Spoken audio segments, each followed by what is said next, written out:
Hello everyone. In today's video, I'll teach you 10 Swahili adjectives you can use to describe a person. A key point to remember is that in Swahili, adjectives change their prefix to agree with the noun class of the person being described. For example, a single person, mwa class, the prefix will be or mwa. For multiple people, it becomes wa. Some adjectives, often borrowed from Arabic, do not change. Now, these are the 10 adjectives that describe a person's physical appearance in Swahili. The first one, mrefu. Mrefu. Mrefu means tall. Mifano, mtu mrefu. Mtu mrefu. Watu warefu. Watu warefu. Here you can see the prefix agrees with the noun class. For mtu, mtu is a person, a singular, mtu. For plural, it becomes watu. Hence, the adjectives becomes mrefu for singular and warefu for plural.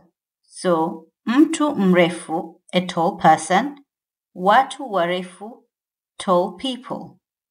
Number 2, mfupi. Mfupi. Mfupi means short. Mifano, mimi ni mfupi, wewe je? Mimi ni mfupi, wewe je? Mimi ni mfupi. I am short. Wewe je? What about you? Let me know in the comment section below. Mfano mwingine. Another example. Je, ni kweli watu wafupi wana zogo? Je, ni kweli watu wafupi wana zogo? Is it true short people are noisy? Je, ni kweli watu wafupi wana zogo? Watu wafupi. Watu is a plural of mtu. Hence, the adjective mfupi becomes wafupi. Watu wafupi. Short people. Mnene. Mnene. It means fat. Mfano, je, mimi mnene. Je, mimi mnene. Am I fat? Sisi wanene. Sisi wanene. We are fat. Again, mimi mnene. I am fat, singular. Sisi wanene. We are fat, plural. Mnene, wanene. Number 4, mwembamba. Mwembamba. It means thin or slim.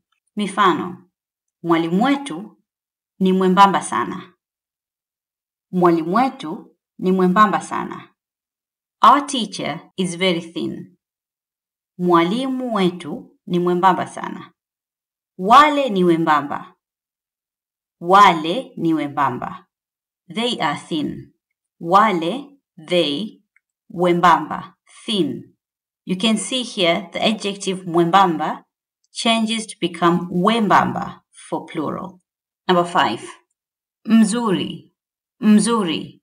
It means beautiful or handsome. Mifano, Asha ni binti mzuri. Asha ni binti mzuri. Asha is a beautiful girl. Yule mwanamme ni mzuri. Yule mwanamme ni mzuri. That man is handsome. Number 6, mbaya. Mbaya. It means ugly. Mfano, wewe sio mbaya, wewe mzuri. Wewe sio mbaya, you are not ugly. Wewe mzuri, you are beautiful. Wewe sio mbaya, you are not ugly. Number 7, mzee. Mzee. It means old. Mzee is also used as a respectful term for an elder. Mifano, babu yetu ni mzee. Babu yetu ni mzee. Our grandfather is old. Our grandfather is old. Nimekuwa mzee. Nimekuwa mzee. I've become old. Number 8, kijana. Kijana. Kijana means young. Mfano, wewe bado kijana. Wewe bado kijana. You are still young. Number 9, mkubwa. Mkubwa. It means big. Yule mtu ni mkubwa na mrefu. Yule mtu ni mkubwa na mrefu. That person is big and tall. That person is big and tall. Namba 10. Mdogo. Mdogo. It means small. Mtoto mdogo. Mtoto mdogo. A small child. Watoto wadogo. Watoto wadogo. Small children. Huyu ni Amina na huyu ni Asha. This is Amina and this is Asha. Wao ni watu wawili tofauti. Wao ni watu wawili tofauti. They are two different people. Amina ni mrefu na mwembamba. Amina ni mrefu na mwembamba. Amina is tall and thin. Pia Amina ni mzuri na anaonekana kijana. Pia Amina ni mzuri na anaonekana kijana. Also, Amina is beautiful and she looks young.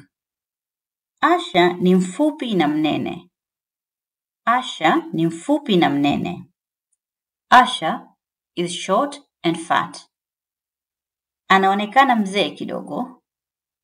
She looks a bit older. Hatuwezi kusema Asha ni mbaya. We cannot say Asha is ugly. Lakini Amina ni mzuri zaidi machoni mwa watu. Lakini Amina ni mzuri zaidi machoni mwa watu. But Amina is more beautiful in the eyes of people. Let me know how would you describe yourself in Swahili in the comment section below. Maelezo ya mwalimu wetu. Description of our teacher. Mwalimu wetu anaitwa Bwana Lema.